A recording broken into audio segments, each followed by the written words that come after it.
Long slept Zarathustra, and not only the rosy dawn passed over his head, but also the morning. At last, however, his eyes opened, and amazedly he gazed into the forest and the stillness. Amazedly he gazed into himself.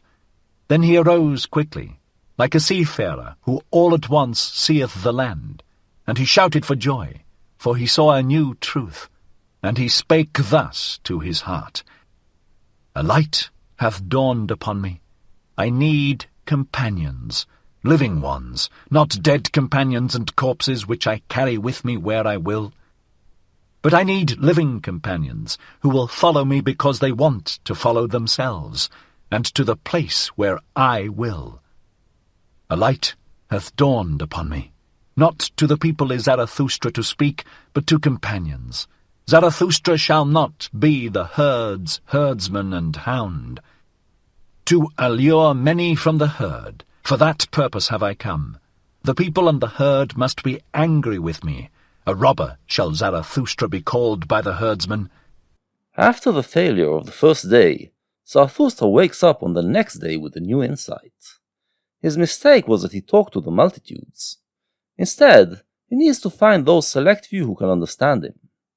Instead of talking to the herd and get rejected en masse, he will win over individuals and liberate them from the herd. He doesn't want disciples who will follow him blindly, but individualists want to blaze their own trail, a trail that happens to be similar enough to his for them to go it together. They will become his companions, and together they will present an alternative to humankind.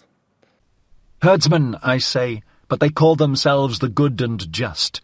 Herdsmen, I say, but they call themselves the believers in the orthodox belief. Behold the good and just. Whom do they hate most? Him who breaketh up their tables of values, the breaker, the law-breaker. He, however, is the Creator.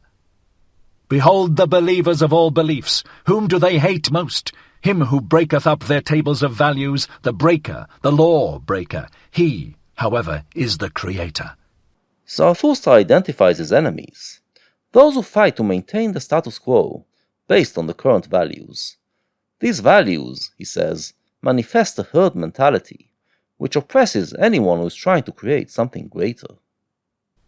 Companions the Creator seeketh, not corpses, and not herds or believers either. Fellow creators the Creator seeketh, those who grave new values on new tables. Companions the Creator seeketh, and fellow reapers, for everything is ripe for the harvest with him.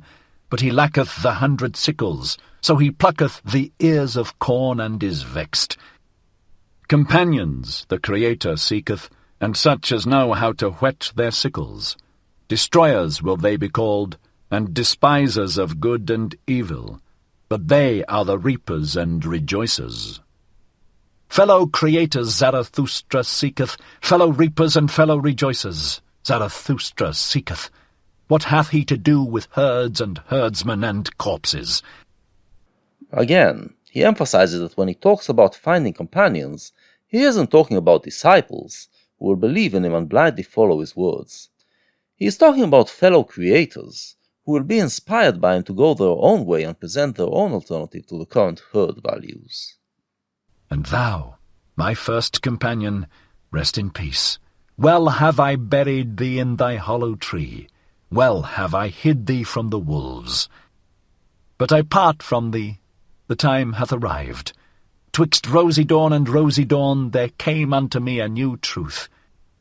I am not to be a herdsman. I am not to be a grave digger. Not any more will I discourse unto the people, for the last time have I spoken unto the dead. With the creators, the reapers, and the rejoicers will I associate, the rainbow will I show them, and all the stairs to the Superman. To the lone dwellers will I sing my song, and to the twain dwellers, and unto him who hath still ears for the unheard, will I make the heart heavy with my happiness. I make for my goal, I follow my course, over the loitering and tardy will I leap. Thus let my ongoing be their downgoing. Zarathustra sees his way forward. He leaves his dead friend behind, buried in a hollow tree, and sets off towards a new day. This had Zarathustra said to his heart when the sun stood at noontide. Then he looked inquiringly aloft, for he heard above him the sharp call of a bird. And behold, an eagle swept through the air in wide circles, and on it hung a serpent, not like a prey, but like a friend, for it kept itself coiled round the eagle's neck. "They are mine animals," said Zarathustra, and rejoiced in his heart. "The proudest animal under the sun, and the wisest animal under the sun. They have come out to reconnoitre. They want to know whether Zarathustra still liveth. Verily, do I still live?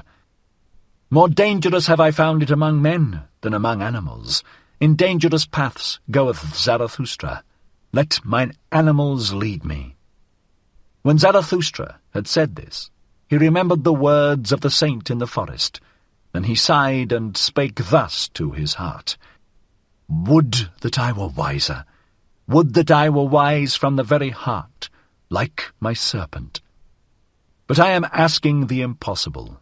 Therefore do I ask my pride to go always with my wisdom.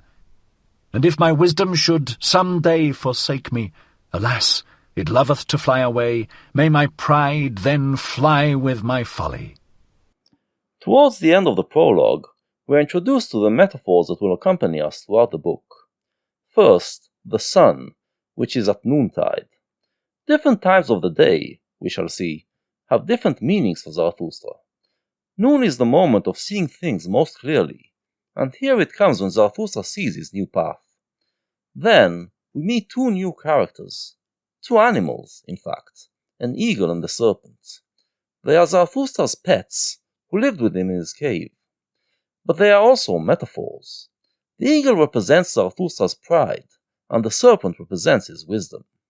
Pride is what is needed to try to overcome the obstacles that stand in the philosopher's way, and wisdom is the means with which to overcome them. His pride, which was trampled on yesterday, has reawakened this morning, and lifted his wisdom to find a new way forward. His animals dramatize it for us, and they will continue to do so throughout the story. Thus began Zarathustra's down-going. And thus ends the prologue. We've met this sentence before, at the end of the first part of the prologue. There, it seemed to signify that Zarathustra is descending from his mountain to mingle with humanity. Now we know that it means something more. The downgoer is someone who is trying to destroy what man is now, in order to make way for the Superman.